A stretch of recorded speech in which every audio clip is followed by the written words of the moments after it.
Olá, como vocês estão? Depois daquele terror de Apocalipse 13, nós começamos com a festa no céu de Apocalipse 14. Por isso que eu estou assim, prontinha para a festa no céu, com a minha roupa branca, não é? Lembrem, Apocalipse são duas realidades paralelas, no céu e na terra. Enquanto na terra nós temos os juízos de Deus e o governo diabólico do 666, no céu nós temos a vitória, os cânticos, a adoração a Deus, a alegria por estarmos na presença do Todo-Poderoso em toda a sua glória. Aleluia. Então, vamos começar a ler assim, vamos ver essa introdução. Sempre dizem que há uma luta eterna entre o bem e o mal, um dualismo. Não é bem assim. Existe essa batalha entre o bem e o mal, a luz e as trevas, mas Jesus já venceu. Então não é uma batalha de sempre. Ela existe, mas a vitória sempre é de Jesus, por mais que as trevas guerreiem, a vitória sempre é de Jesus. Então, João, que está lá no céu, vê os preparativos de Deus, 3 em 1, a trindade de Deus, e a trindade satânica, e vê o resultado da batalha do Armagedon, que a gente vai ver na próxima aula, Apocalipse 19, e a vitória nossa junto com Jesus. Aleluia! Então, vamos ler um pedaço de Apocalipse 14. Vamos ver até o versículo 5. Olhei e eis o Cordeiro em pé sobre o monte Sião, e com ele 144.000, tendo na fronte escrito o seu nome e o nome de seu pai. Ouvi uma voz do céu como voz de muitas águas, como voz de grande trovão. Também a voz que ouvi era como de arpistas quando tangem a sua harpa. Entoavam um novo cântico diante do trono, diante dos 4 seres viventes e dos anciãos. E ninguém pôde aprender o cântico, senão os 144.000 que foram comprados da terra. São estes os que não se macularam com mulheres, porque são castos. São eles os seguidores do Cordeiro, por onde quer que vá. São os que foram redimidos dentre os homens, primícias para Deus e para o Cordeiro, e não se achou mentira na sua boca, não tem mácula. Então, vamos entender essa realidade paralela, de um lado no céu e do outro lado na terra. Então, o que está acontecendo? João está vendo do ponto de vista do céu, e ele fala Sião, mas Sião é um símbolo aqui. É Jerusalém no céu, a Jerusalém que vai descer no céu em Apocalipse 21. Enquanto isso, a Babilônia é o sistema político-econômico corrupto, que a gente já viu ser destruído lá no Antigo Testamento, naquela cidade esplendorosa, e agora está em Apocalipse 17 e 18, a destruição total desse sistema satânico. Esses 144.000 nós já vimos, não é? Eram aqueles judeus convertidos para pregar o evangelho durante a grande tribulação.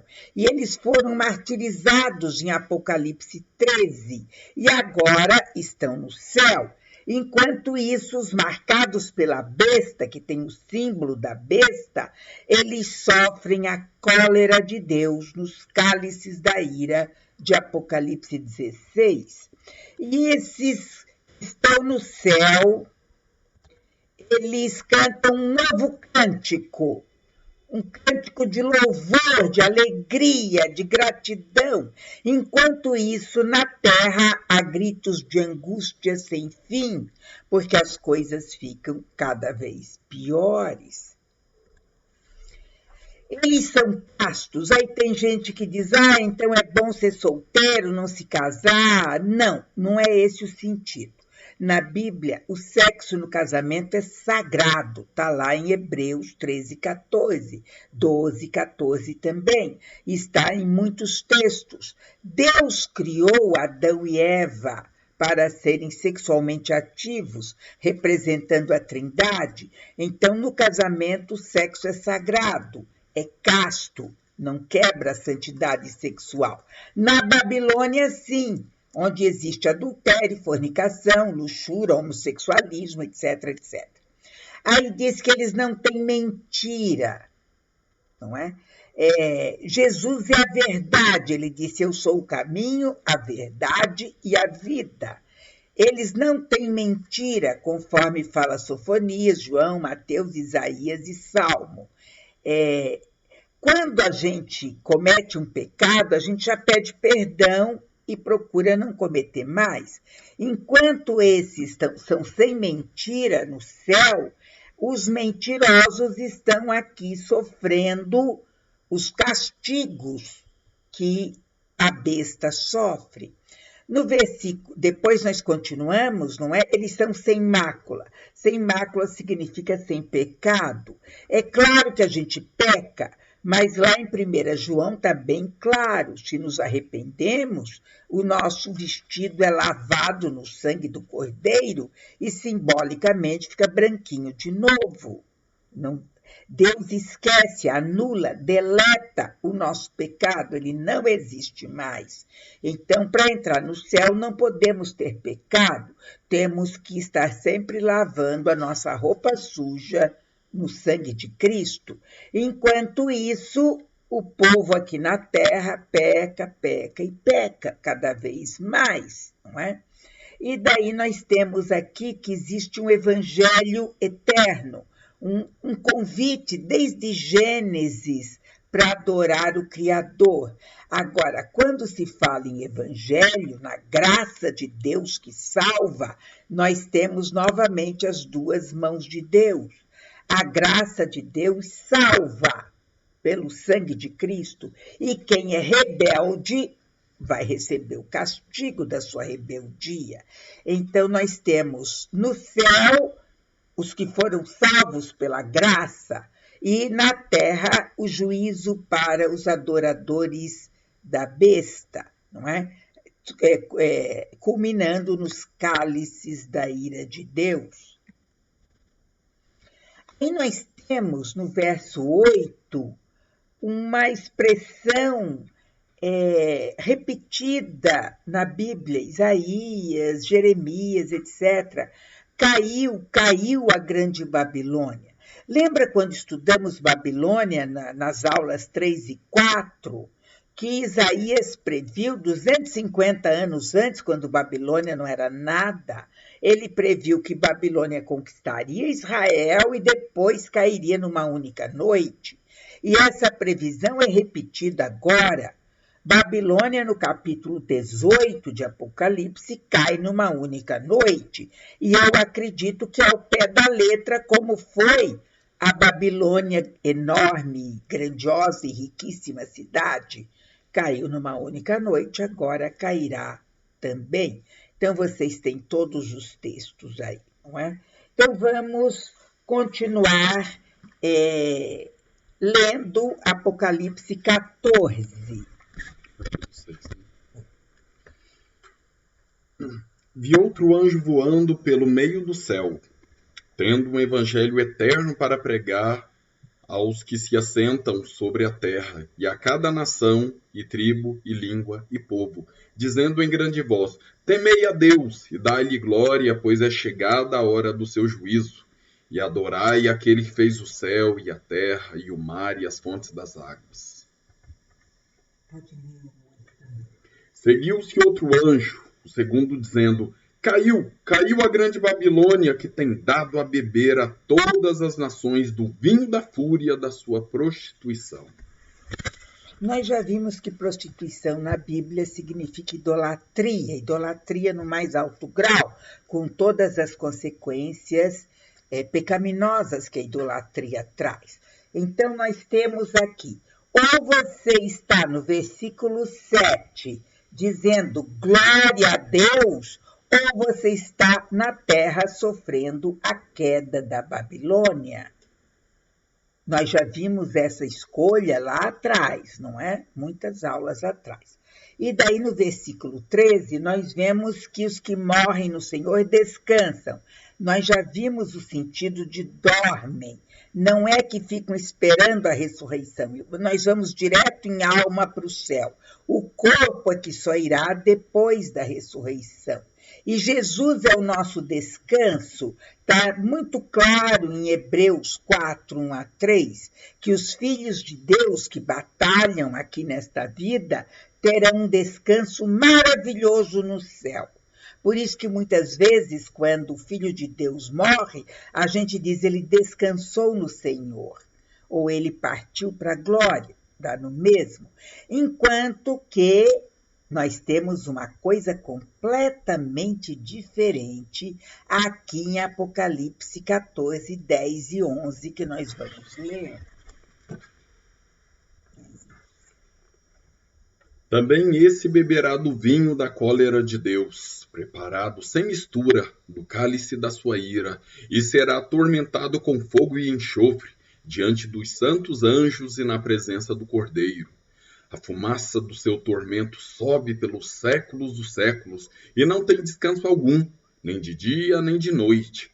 Os adoradores da besta e da sua imagem, e quem quer que receba a marca do seu nome.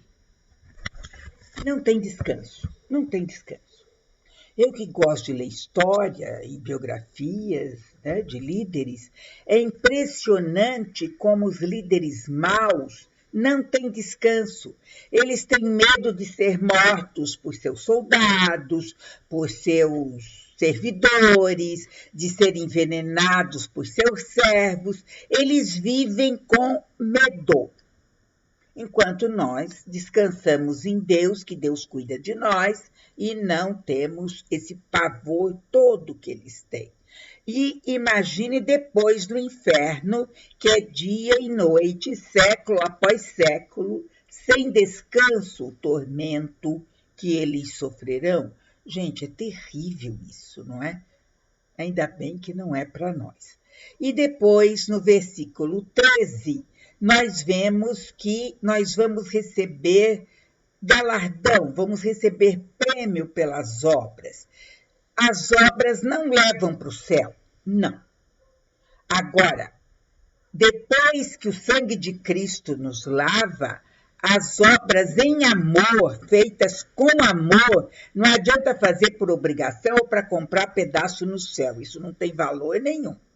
O céu é de graça pelo sangue de Cristo. Agora, as obras vão nos dar prêmios no céu. Que prêmios são esses? Eu não faço a menor ideia. Nem faço questão. Basta eu estar lá. Não é? Em compensação, os maus terão retribuição das obras más.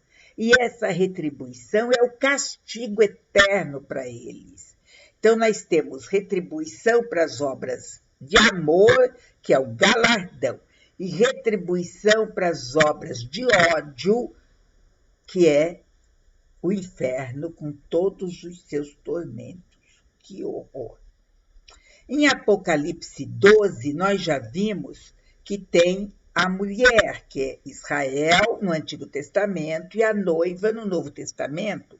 Enquanto isso, nós temos em Apocalipse 17 e 18 a prostituta bêbada, idólatra, imoral, que vai receber o devido castigo, sendo destruída assim, da noite para o dia.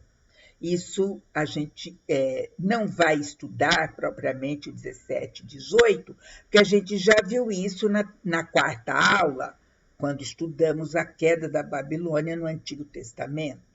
Então, será semelhante? Será semelhante. Agora, vamos para o Apocalipse 14, 14.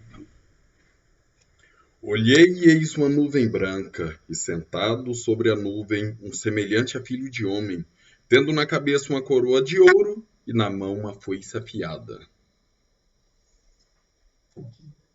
Outro anjo saiu do santuário, gritando em grande voz para aquele que se achava sentado sobre a nuvem: Toma a tua foice e ceifa, pois chegou a hora de ceifar, visto que a seara da terra já amadureceu. E aquele que estava sentado sobre a nuvem passou a sua foice sobre a terra, e a terra foi ceifada.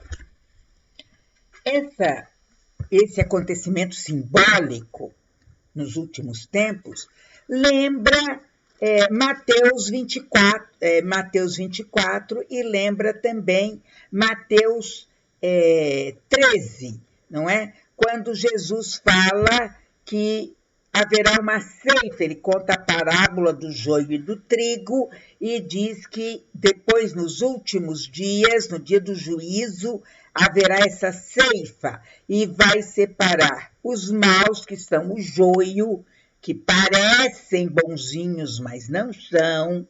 Lembra, o joio é parecido com o trigo. Então, é aquilo que a gente viu na aula passada sobre Judas, falando das pessoas que frequentam a igreja, mas são joio. Estão lá porque querem alguma vantagem, não são adoradores de Deus.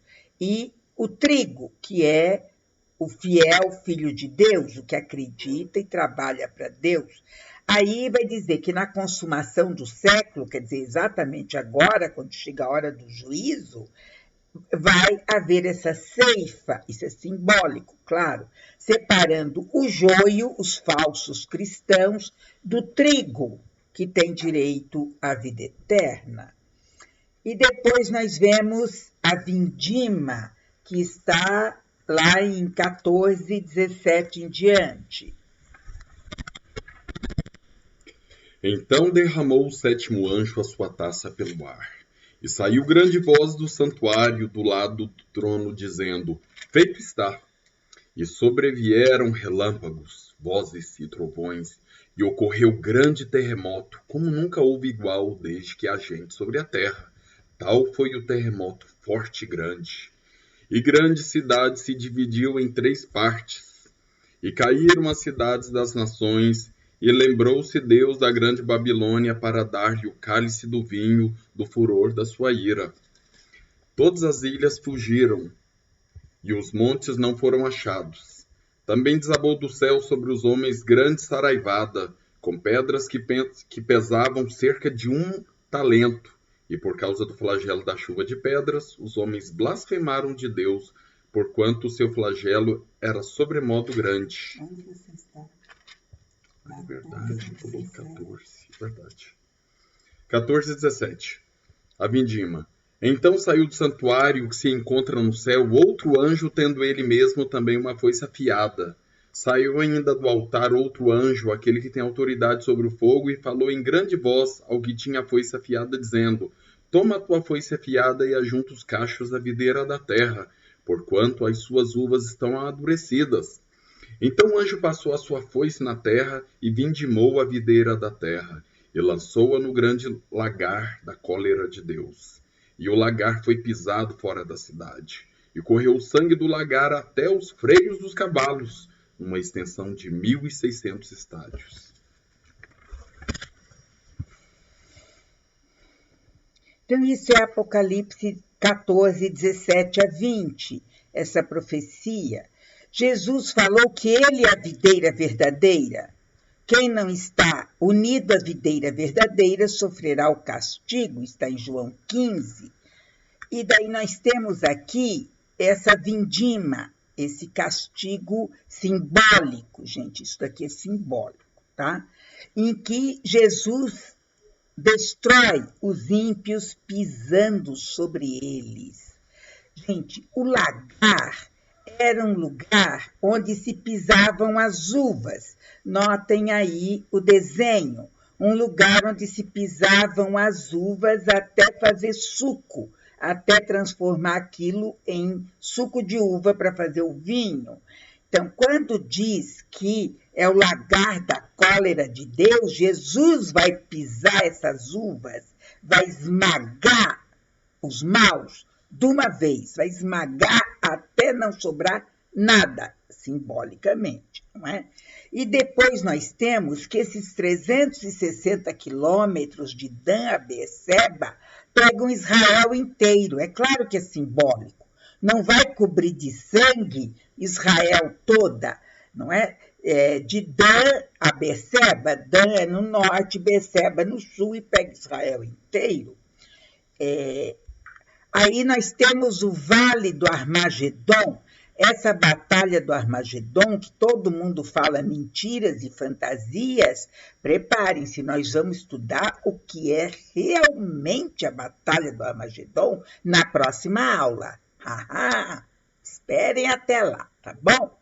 Então, nós temos um monte de profecias falando desse dia da batalha do Armagedon, em que Jesus vai vencer e nós juntos vai vencer todas as forças do inimigo. Esse vale do Armagedon é muito importante para Israel. A cidade antiga são os escombros aí em cima do monte, e depois temos a cidade moderna ao lado, e nós temos toda essa planície aí, uma planície enorme, própria para batalhas. Então, é aí que, profeticamente, vai haver a batalha do Armagedon. E por que fala em sangue até o freio dos cavalos? Porque é uma retribuição a quando os romanos destruíram Jerusalém, que, de acordo com os historiadores da época, escorreu tanto sangue das muralhas de Jerusalém que ofuscou os narizes dos cavalos, e eles ficaram meio enlouquecidos com aquele sangue na cara. Então, é uma vingança, é uma retribuição. Vocês mataram o meu povo com o sangue até chegar, não chegar literalmente, ser respingado, não é? Nos cavalos, e agora eu vou retribuir da mesma forma. Tudo isso é simbólico. Aí nós temos aqui, nesse vale, houve muitas batalhas que nós vamos ver a seguir. Agora nós temos Apocalipse 5. Nós estaremos no céu, cantando o cântico do Cordeiro, enquanto os anjos aprontam os 7 cálices da ira de Deus para a terra. Então, vamos ensaiar o canto que nós vamos cantar na glória. Aleluia! Vamos ensaiar.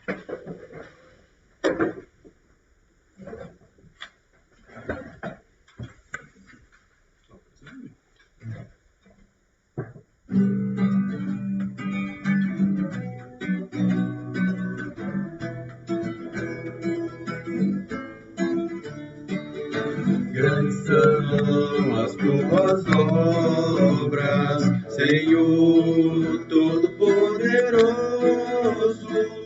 Justos e verdadeiros são os teus caminhos. Grandes são as tuas obras, Senhor Todo-Poderoso. Justos e verdadeiros são os teus caminhos.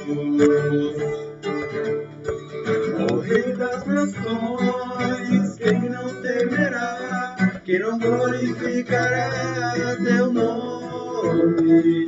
Ó Rei das nações, quem não te louvará, pois só o teu nome é santo. Ó Rei das nações, quem não temerá, quem não glorificará teu nome? Ó Rei das nações, quem não te louvará, pois só o teu nome é santo.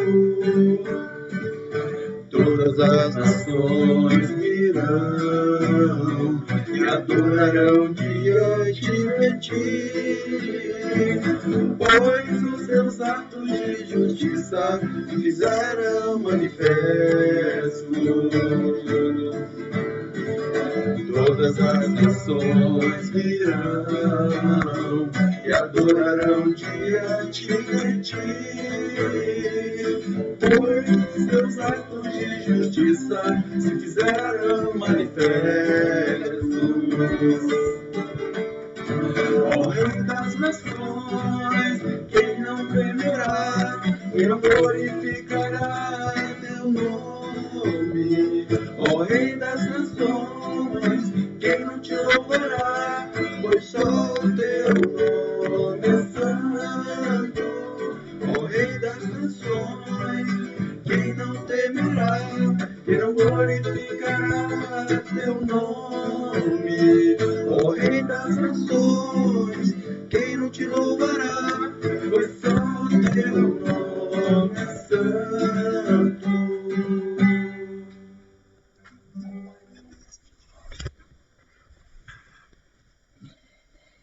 Lembra, em Apocalipse 13:6, a besta insulta Deus e ganha autoridade para matar os santos, aqueles 144.000 que nós vimos na glória. Em Apocalipse 15, a situação se inverte. Os santos estão vitoriosos no céu e a ira de Deus é derramada sobre os adoradores da besta. Quando houve as trombetas, anunciando o juízo de Deus, havia a ira misturada com misericórdia. Agora é a ira de Deus sem mistura. Não há mais misericórdia. O tempo da misericórdia acabou quando a trindade satânica assumiu o poder. Agora não tem mais perdão. A trindade satânica matou os santos, não todos, mas grande parte, como o simbólico 144.000, e eles foram para o céu e agora não tem mais salvação. E olhem aí que o cálice de ouro em que a Babilônia misturou idolatria, prostituição, vícios terríveis, se transforma no cálice da ira de Deus. Então, nós temos que isso é uma profecia de Daniel 7, de Isaías 51, e nós temos aí uma gravura com os 7 anjos executando os cálices da ira de Deus, eles estão segurando, e daí cada um, por sua vez, derrama esses cálices da ira de Deus sobre todos os que zombaram dele, os que perseguiram e mataram seus filhos durante toda a história humana. Então, agora chegamos em Apocalipse 16, o juízo de Deus contra o reinado das bestas, os 7 anjos com os 7 cálices da ira de Deus, da ira do Senhor dos Exércitos. Esses 10 flagelos são relatados em Êxodo de 7 a 12. Moisés efetuou, por ordem de Deus, contra o Egito, que era símbolo do mundo idólatra, que perseguiu o povo de Deus.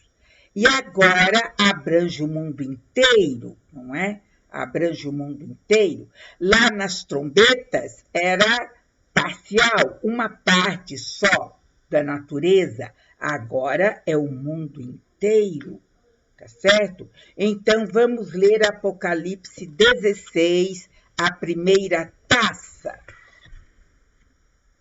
Ouvi vinda do santuário uma grande voz dizendo aos 7 anjos: Ide e derramai pela terra 7 taças da cólera de Deus. Saiu, pois, o primeiro anjo e derramou a sua taça pela terra. E aos homens portadores da marca da besta e adoradores da sua imagem sobrevieram úlceras malignas e perniciosas. Isso aconteceu no Egito, mas o povo de Deus não foi atingido.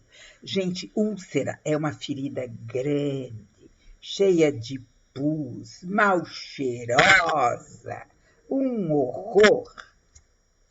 E Essas úlceras eram tão más que davam grande sofrimento e atingiu todos os homens seguidores da besta. Os filhos de Deus que ainda ficaram não foram atingidos, como aconteceu em Êxodo. Então, imagine o tormento de você ter o corpo coberto de feridas horríveis, horríveis, mal cheirosas, enormes, doloridas. Um horror, gente, um horror. Por quê? Porque o pecado é como se fosse uma lepra da alma. Então, já que as pessoas escolheram o pecado, idolatraram o corpo e todos os prazeres que o corpo pode trazer do ponto de vista pecaminoso, os falsos prazeres, Deus disse, então eu vou castigar o corpo de vocês. Vocês pecaram tanto com o corpo que eu vou castigar o corpo de vocês. Vai ficar coberto de chagas como a alma de vocês é. Tem um livro famoso, antigo, mas hoje em dia ninguém mais lê livro clássico, O Retrato de Dorian Gray. Esse livro é fantástico. Eu li quando era moça, depois li de novo quando eu fui adulta. É uma obra-prima da literatura. Uma pena que não leiam mais. Então, um homem fez pacto com o diabo e ele tinha um retrato belíssimo dele inteiro. E ele fez pacto assim, que no corpo dele não apareceriam as marcas do pecado. Vocês sabem que o pecado deixa marcas. Quem passa a noite embriagado fica com a cara inchada, os olhos, não é? Fica toda a aparência assim, meio asquerosa de quem vive pecando noite após noite, envelhece muito cedo, fica velho realmente muito cedo. E enquanto os filhos de Deus não envelhecem assim, porque têm uma vida santa, dormem direito, comem direito, então eles demoram mais tempo e as rugas são bonitinhas, alegres, não são para baixo, pesadas. Então, o que acontece? Ele foi pecando e pecando e sempre parecia jovem e bonito. Aí um dia, já bem mais velho, ele viu o retrato. Aí ele ficou com tanta raiva de ver o retrato dele estava feio, o retrato trazia todas as marcas das orgias, das bebedeiras noite afora, então estava feio o rosto dele no retrato. Ele pegou um punhal e rasgou o retrato. Na mesma hora, ele ficou com aquele rosto asqueroso, de velho nojento, e o retrato voltou a ser bonito. Satanás sempre faz umas trocas muito duvidosas. Então, esse livro vale a pena ser lido, não é? Então, essas úlceras terríveis no corpo refletem a podridão da alma deles. Deus disse, eu vou mostrar no corpo de vocês o quanto a alma é podre. Agora vamos para a segunda taça. Derramou o segundo a sua taça no mar, e este se tornou em sangue como de morto, e morreu todo ser vivente que havia no mar. Lembra, na trombeta foi só a terça parte, agora é tudo. Baleias, aqueles animais gigantes, tubarões, etc. Tudo morto no sangue. Gente, o fedor deve ter coberto a Terra inteira, porque a terça parte do mundo, do planeta, é mar. Já imaginaram? Que horrível! Que horrível! Não é só o rio Nilo que vira sangue, não é só a terça parte do mar, que era uma advertência, agora é o mar inteiro. Todos os peixes, todos. Misericórdia. Vamos para a terceira taça. Derramou o terceiro a sua taça nos rios e nas fontes das águas, e se tornaram em sangue. Então ouvi o anjo das águas dizendo: Tu és justo, tu és e que eras o santo, pois julgaste estas coisas.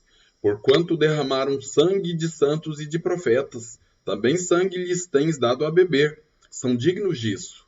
Ouvi do altar que se dizia: Certamente, ó Senhor Deus Todo-Poderoso, verdadeiros e justos são os teus juízos.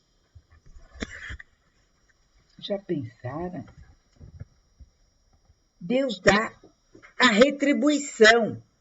Vocês cobriram a terra com o sangue dos justos, agora as águas todas se tornarão em sangue. Quando se lê a história da humanidade, quantas vezes mataram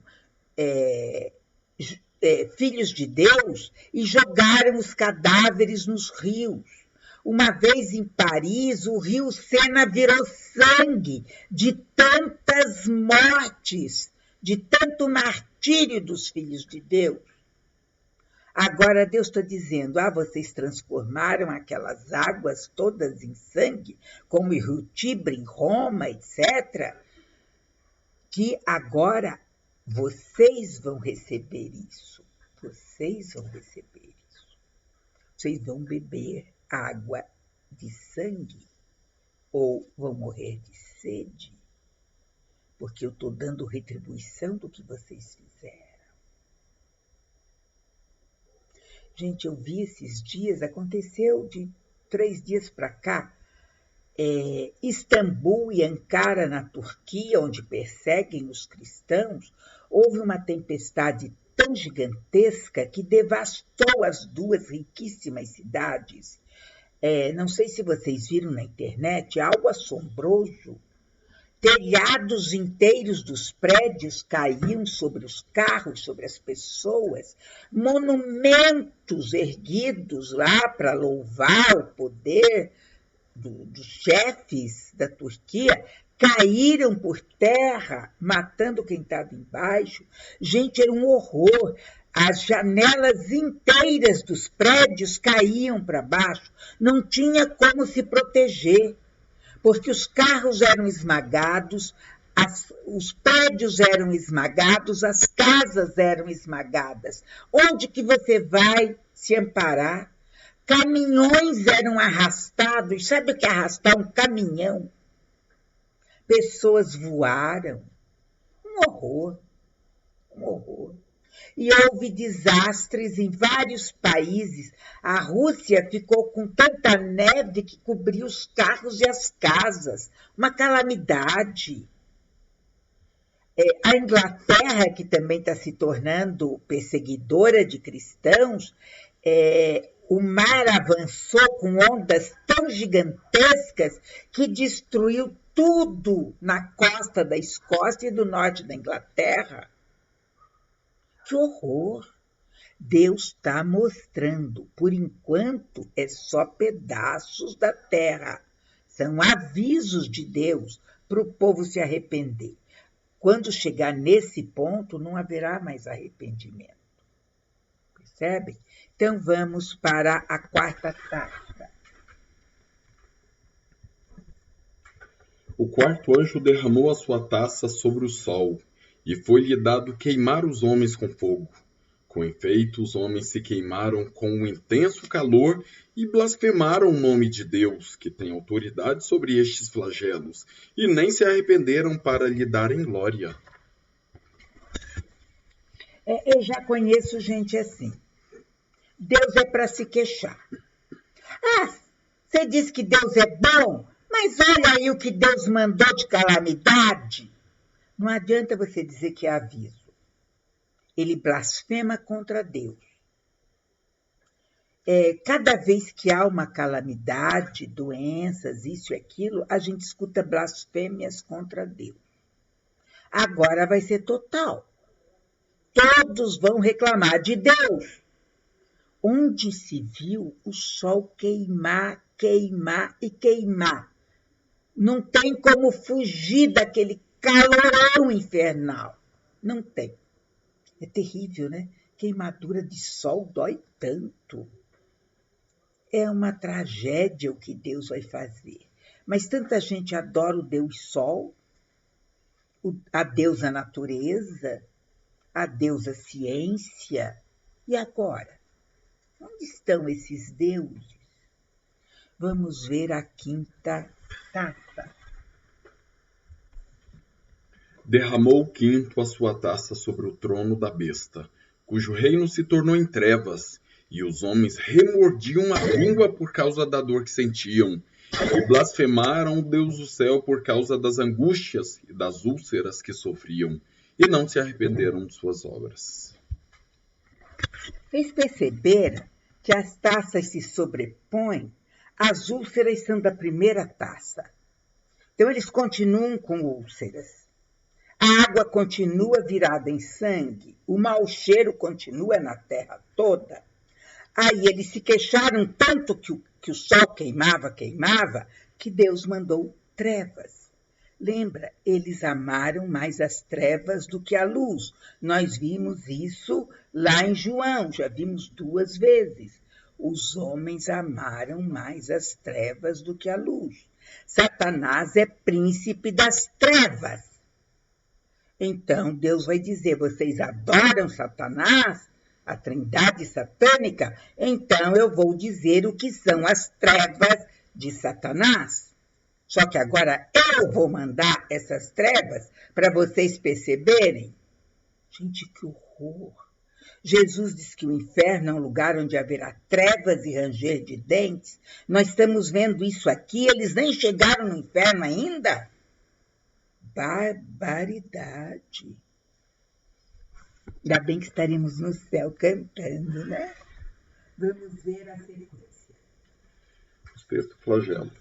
Derramou o sexto a sua taça sobre o grande rio Eufrates, cujas águas secaram, para que se preparasse o caminho dos reis que vem do lado do nascimento do sol. Então vi sair da boca do dragão, da boca da besta e da boca do falso profeta 3 espíritos imundos semelhantes a rãs. Porque eles são espíritos de demônios, operadores de sinais, e se dirigem aos reis do mundo inteiro com o fim de ajuntá-los para a peleja do grande dia do Deus Todo-Poderoso. Eis que venho como vem o ladrão.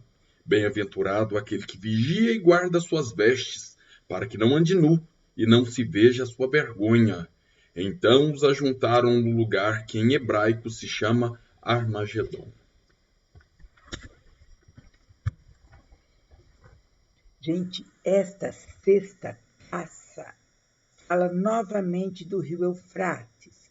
Lembra quando houve a queda da Babilônia lá no Antigo Testamento, que dias antes os reis da Média e da Pérsia secaram o rio Eufrates com um dique e entraram na Babilônia por baixo daquelas portentosas muralhas? Agora Deus vai secar o rio Eufrates para que passe o grande exército das pessoas que blasfemam contra Deus, que serão reunidos pela trindade satânica para lutar contra Deus. Eles continuam se enganando, né? A mentira cega. É impressionante como a mentira cega. Eles não se enxergam, não veem que Deus está ganhando de goleada. Insistem na mentira. Aí, a Babilônia será destruída nos próximos 2 capítulos, não é? E no capítulo 19, nós vemos a Batalha do Armagedon, que é a peleja do grande dia do Deus Todo-Poderoso. Lembra, o grande dia leva esses 7 anos inteiros, não é? Tudo isso é o grande dia de Deus. Nós temos aí uma série de profecias sobre esse grande dia e essa terrível batalha. Preparem-se, nós vamos ver essa batalha na próxima aula, porque todo mundo fala besteiras sem tamanho sobre essa batalha do Armagedon. O que eu já ouvi de mentiras sobre essa batalha, dava para escrever um livro. mas é para a próxima aula, tá bom? Então, essa trindade satânica vai reunir os reis da terra furiosos contra Deus, para ver se derrotam Deus num exército poderosíssimo lá no Vale do Armagedon. Mal sabem eles o que os espera. Ainda acham que podem vencer. Nós conhecemos umas pessoas assim, não é? Armagedon também tem o sentido de Megido. É uma planície enorme chamada de Jezreel. Lembra, é muito antigo. Está lá desde que Israel conquistou Canaã, até antes.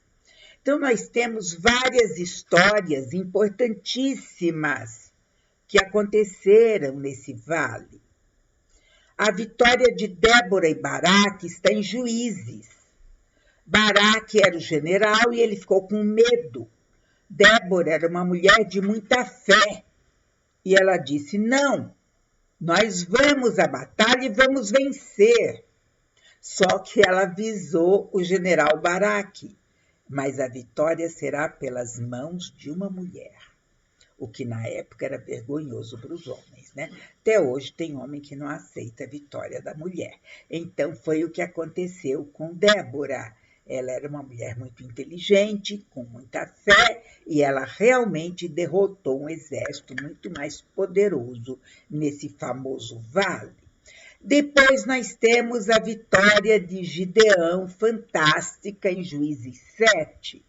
Gideão era um homem medroso, estava escondido numa caverna, escondendo trigo dos inimigos, porque senão os inimigos iam tomar toda a comida deles. E Deus apareceu e disse uma coisa muito interessante, quer dizer, o anjo apareceu e disse uma coisa muito interessante. Vai nessa força, homem valente. Ele disse, quem? Eu, escondido aqui.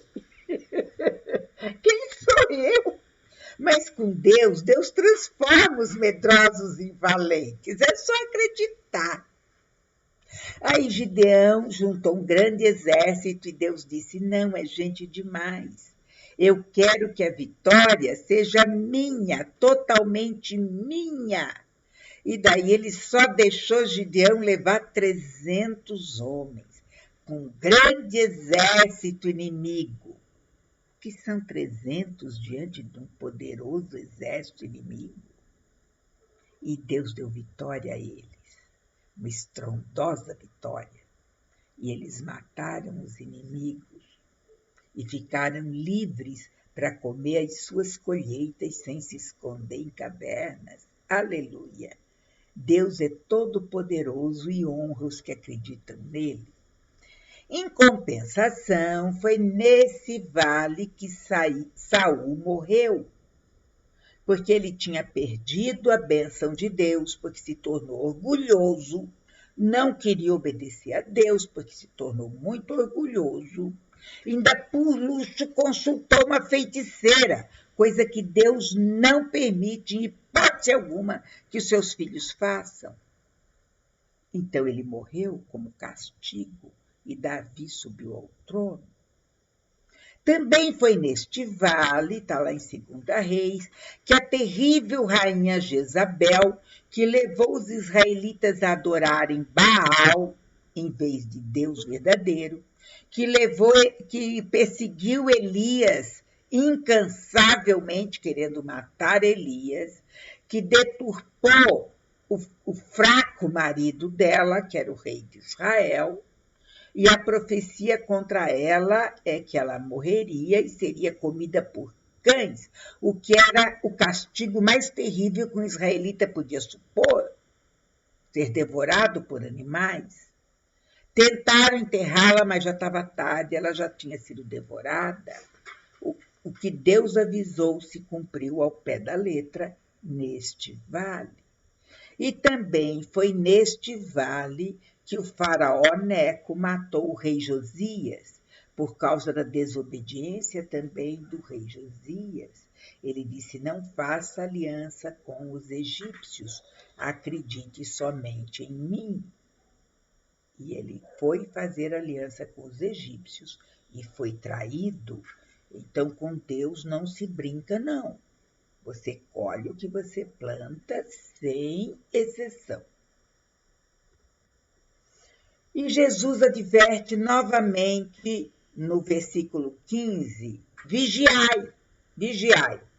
É claro que os santos já estão no céu, mas ele repete: e andar nu é sem a veste de salvação. Nós recebemos uma roupa branca de presente. É um presente de Deus para nós. E as pessoas que andam sem roupa são os que não aceitaram essa roupa de Deus. Deus adverte isso lá em Apocalipse 3. Vamos ver rapidinho Apocalipse 3. O que Deus adverte à igreja que não obedecia a ele, que o deixou do lado de fora? Vamos ver a igreja de Laodiceia, a igreja que ignorou Jesus Cristo, como a igreja de hoje. Muitas igrejas hoje no mundo inteiro ignoram Jesus Cristo. Lê só a partir do 16 e 18. Assim, porque és morno, nem és quente, nem frio, estou a ponto de vomitar-te da minha boca. Pois dizes, estou rico e abastado, e não preciso de coisa alguma, e nem sabe tu que és infeliz, sim, miserável, pobre, cego e nu. Aconselho-te que de mim compres ouro refinado pelo fogo para te enriqueceres, vestiduras brancas para te vestires, a fim de que não seja manifesta a vergonha da tua nudez, e colírio para ungires os olhos, a fim de que vejas. Era uma igreja que deixava Jesus do lado de fora, como acontece no mundo inteiro hoje, na Europa principalmente, não é? Jesus está do lado de fora da igreja. Essa igreja se julga muito rica, mas Jesus está dizendo: não, você é miserável, pobre, cego e nu. Barbaridade, não se enxerga.